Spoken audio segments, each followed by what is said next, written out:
Doctorow, welcome here, my dear friend. Thank you for accommodating my schedule. How serious are the Ukrainian drone attacks over Moscow and in the suburbs and out at the airport? Is this propaganda, or is this having an effect on the war, or is it both? Well, there are several dimensions to the drone war on Russia. One is terror, and by its traditional definition, the intent to create great havoc in public opinion, to motivate the broad public to condemn its government and possibly to replace the government. That is one dimension. And the attacks on Moscow are primarily of that variety, though not exclusively, because a week ago there was an attack on the major refinery serving the Moscow area, and that was not a terror attack. That was a military action against the legitimate targets, which are supplying fuel to the enemy. So that is the second dimension. And I think we have to, we in the West should look beyond the attempts to intimidate and stir up the Russian population, and look at the effective strikes on Russia's infrastructure, particularly its fuel energy infrastructure, which are already having a very big impact on the Russian economy and will get considerably worse if nothing is done to stop these assaults. Have civilians been killed by the drones? They have been killed every day.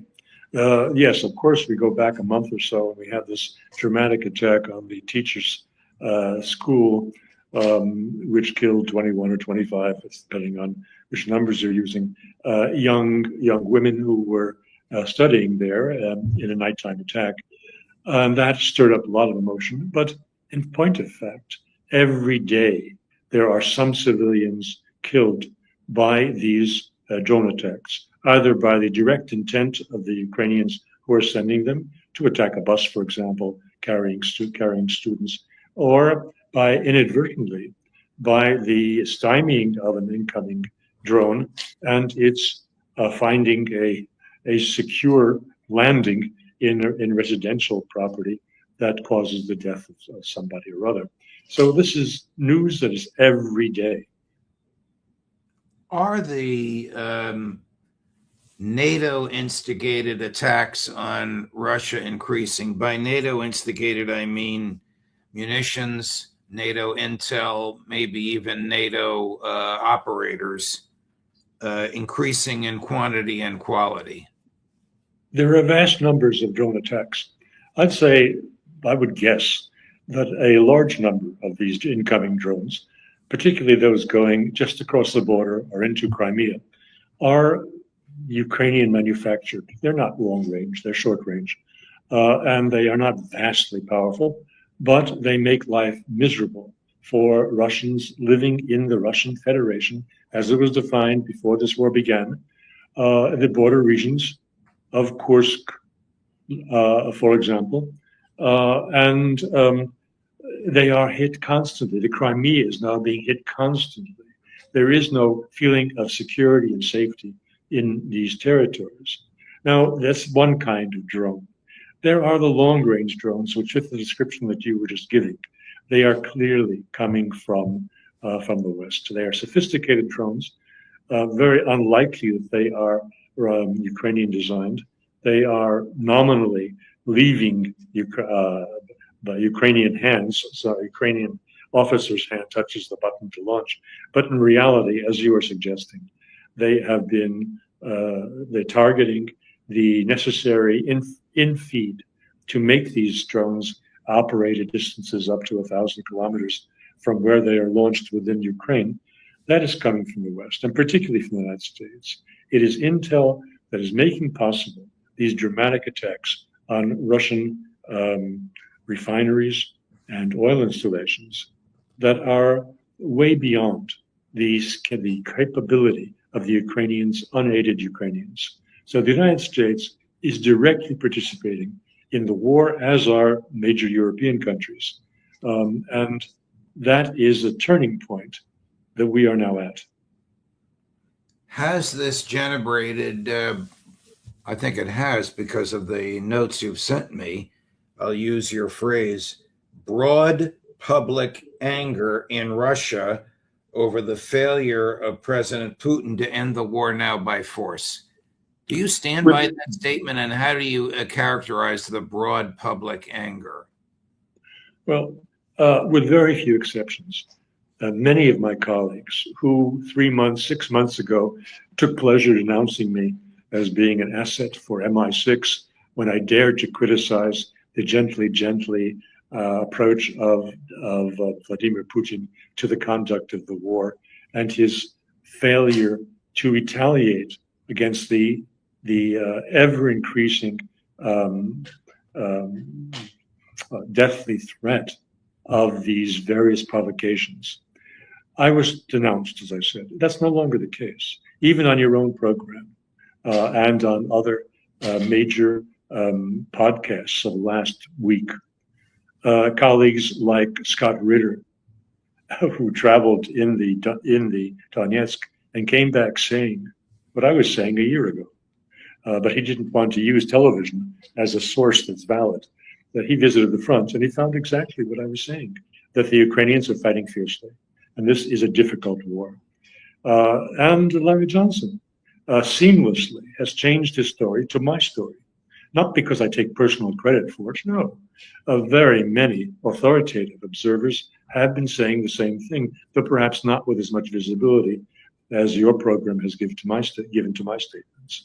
The nature of the commentary, not only in Russia, where these programs like yours are within 2 hours of your posting it, they are already reposted by several, one or more Russian platforms on what they call the RuNet, not the YouTube, but the ru.net. They are translating voiceover our programs. And the commentaries 6 months to a year ago were very vicious towards people like myself. Oh, this fellow doesn't know anything, another Western fool, and so forth. Not anymore. Even on these RuTube programs, the comments tend to be balanced. In the Western broadcast, as you would see following comments on our last chat a week ago, and on a couple of other major podcasts that I've taken part in the intermediate period, the comments are 50-50 now between Doctorow is an idiot and Doctorow is a genius. Well, I don't take credit for being either. Talk to us about gasoline lines. Can the average middle class person just go and get gas, or is this what it looks like? Yeah, there was an article that came out a day ago. Again, it was a lady author whose name was unfamiliar to me, but my name was not unfamiliar to her, and several of the other critics in the West were not unfamiliar to her. And she gave a very detailed account on what is going on across the country, and that truckers and also business people who need their cars are getting up at 4 a.m. and going to stand on line at gas stations across the country. Is this induced by fear or by a real shortage of gasoline, or both? It's a mix. In maybe 20 or 30% of the regions of Russia, it is real shortage. In the other 70 or 80%, it is fear of shortage to come. And that explains why, again, in the Russian news on Zen.ru, that's as part of Yandex. Yandex is the equivalent of Google in Russia. And they have a news outlet at Zen. And they reported 2 days ago that across Russia, there is frantic purchasing of canisters for gasoline. That means that exactly what President Putin spoke about as he wanting to prevent, that is fear of shortages motivating drastic activities. That's what's happening, in fact. Russians are going out to store gasoline. What do you think Zelensky's strategy is? I mean, surely his strategy is not to provoke President Putin to level government buildings in Kyiv. What does he want him to do? Attack Great Britain, France, and Germany so that NATO rises up even more so than it has already?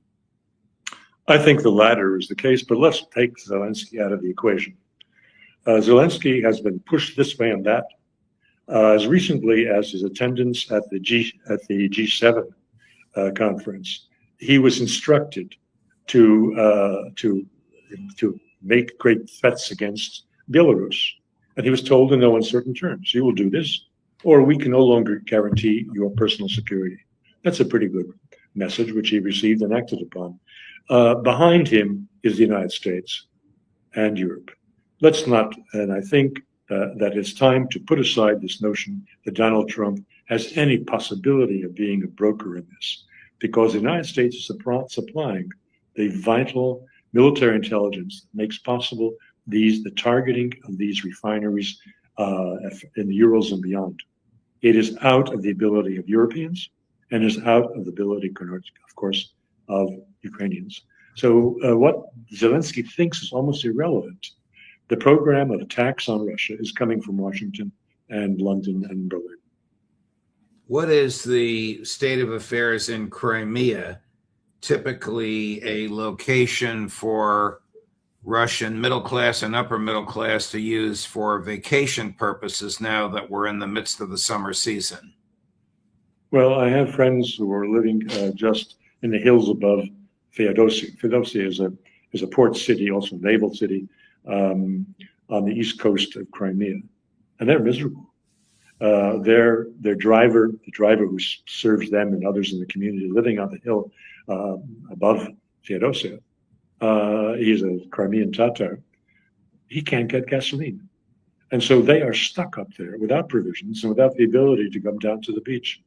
They're quite miserable, and the intercity buses have been curtailed greatly. Trains within Crimea and also trains connecting Crimea to Russia have been canceled. Our friends'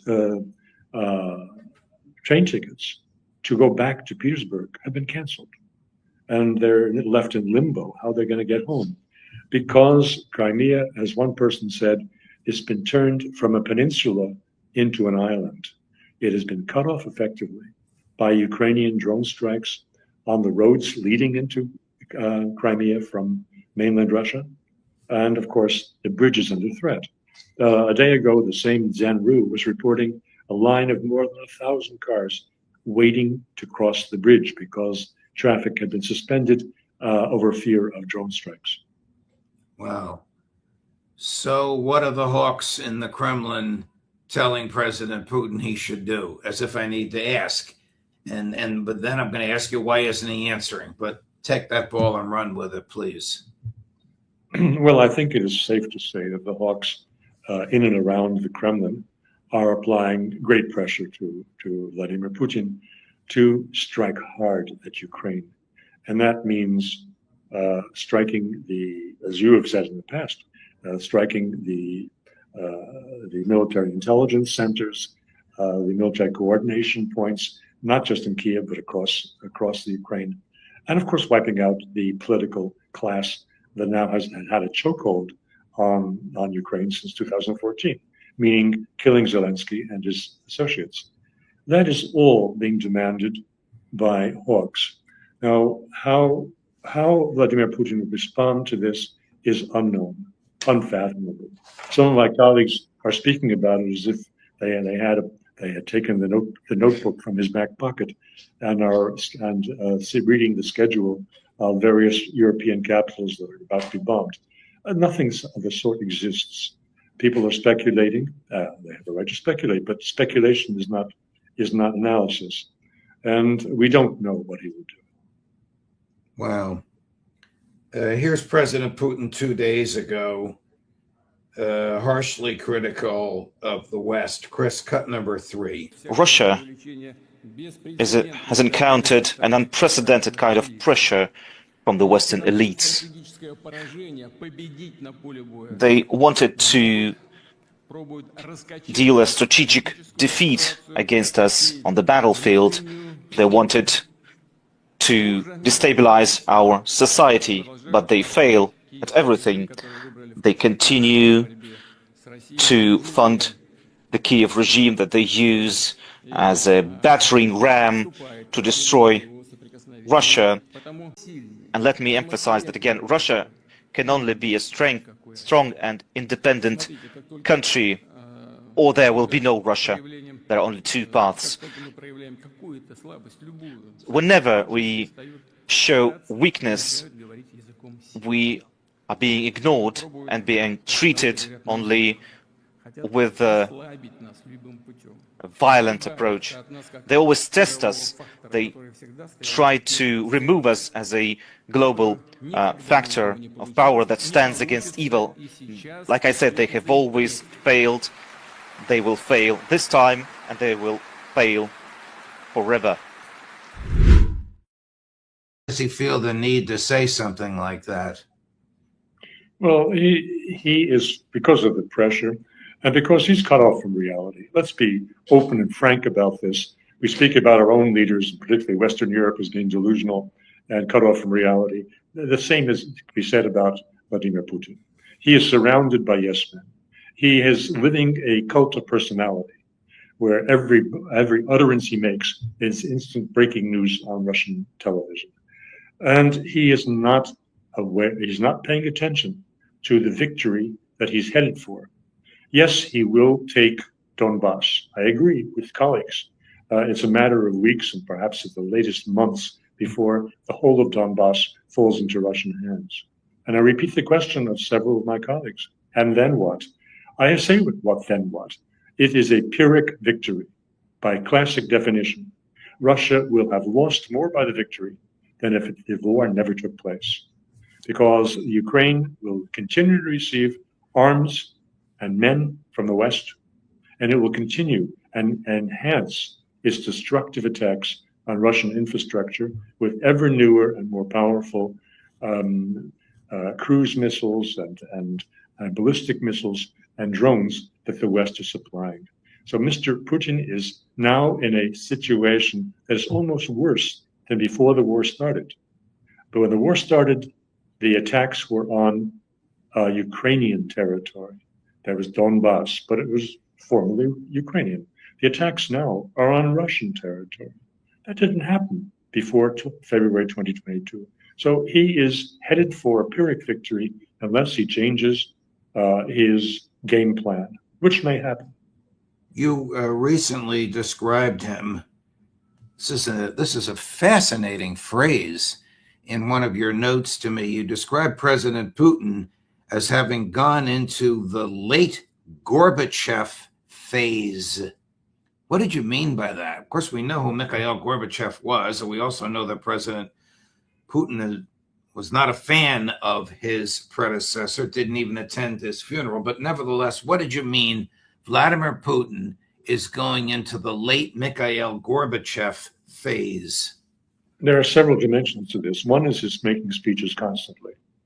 Gorbachev became more and more verbal and more occupied more and more television and radio and public appearances in the last most unsuccessful years of his time in office than earlier. So it is with Putin. He is constantly making speeches like the one you just had.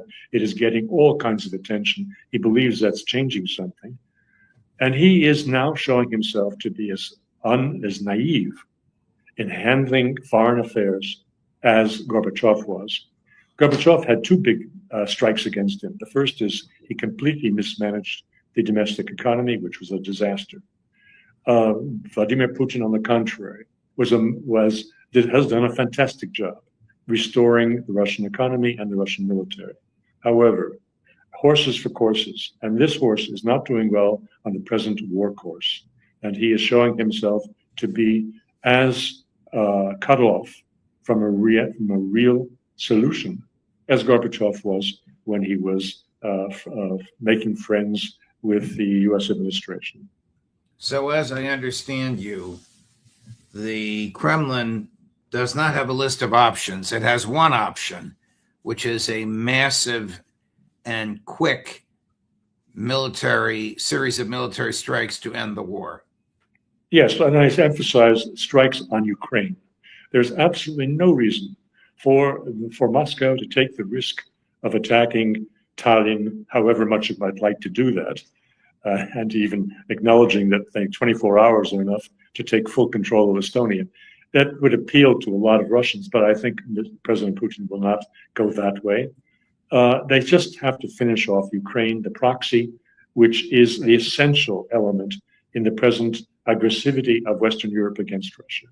You take out the proxy, and Western Europe collapses like a deck of cards. Chris just posted the headline from an opinion piece on the Hill. I don't even know who wrote it, but it doesn't matter. The headline is intriguing. Putin's reign may not survive the impending fall of Crimea. Suppose the Ukrainians destroy that multi-billion-dollar architectural masterpiece, the bridge between Crimea and Russia. Or suppose the gasoline is so bad that it doesn't matter if the bridge is there because nobody can drive vehicles across it. Well, both possibilities are very real. I can't imagine President Putin staying in office if the Crimean bridge falls. But that's a personal opinion. It's not I don't offer it as a piece of analysis. The situation is dire, and the Crimea cannot fall to the Ukrainians. That is nonsense coming from the Hill. But Crimea's life is being made untenable, very, very difficult. So it is a big strategic defeat for the Russians if they cannot reverse this by doing what must be done. There's also President Putin is taking enormous risks domestically. Today's Financial Times has an article on his aligning himself with the United Russia Party at the very moment when United Russia's party has been hemorrhaging in voter support. And they say this is the first time since 2007 that the United Russia Party identifies itself as the party of the president. Now, that is, to my mind, this alignment that he's made with United Russia, it shows that he really has lost touch. Do we need to take some of these reports about gasoline lines and stranded, even though you have the personal contact with the people on the hilltop in Crimea, with a little bit of grain of salt, as they might be pushed by the CIA and MI6? This is dangerous logic. When the truth becomes no less a truth based on who supports it. Either it's true or it's untrue. And these gasoline in Russia is as much a political issue as it would be in the United States. It does not help the standing of President Putin that he had to acknowledge the severe difficulties that his government is having in managing fuel supply across the country. Wow. Chris, you can put up that teenager from Ukraine. Have you seen, let's see if we can get him. Have you seen this kid? I don't know who he is. He's Ukrainian. This clip talking about how badly the Russians are losing got 500,000 views as soon as he posted it. So he may be one of these one-shot wonders, or he may be somebody who's going to be influencing Russian and Ukrainian public opinion. Do you know anything about this, Gilbert? No, I don't. I haven't followed. Okay. What do you think President Putin will do? Will he be in office by Christmas time? If he does nothing, he won't be in office. But I think he is a sufficiently skilled and experienced politician to do something. The question is what? I'm very hopeful that he will stay within the limits of attacking Ukraine. That will greatly restore his standing with the people. They're seeing nothing happening except rather empty, vapid statements that he's made in the last few days, and that his subordinates basically screaming into their phone screens. some reason we're hearing that other Yeah. clip, Chris. Okay, I'm sorry. Finish where you were, Gilbert. Well, there are a lot of dramatic material coming up on the internet, and some of it is propaganda, and some of it is not. The reality of hardship the Russians are experiencing 5 years into the war is a major setback for the popularity of Vladimir Putin and for his ability to stay in office.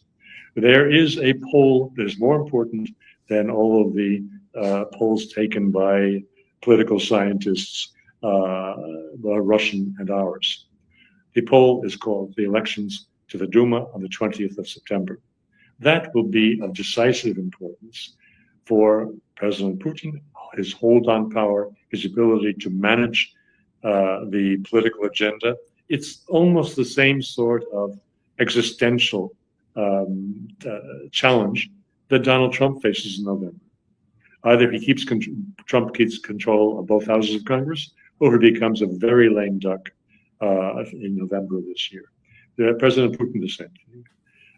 They would, by present projections, there would have to be a massive distortion of the election process for United Russia to hold on to its majority position.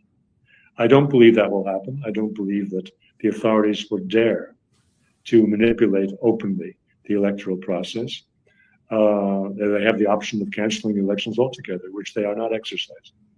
So he will very likely lose power unless he does something significant between now and September to prove to the population that he is rising to the challenge to Russia's sovereignty. All right, last question. What conceivable arguments are there against his doing what you are suggesting? In light of this empirical evidence of the population suffering and losing patience, why wouldn't he bring about these massive strikes? He has the ability. Why does he lack the will?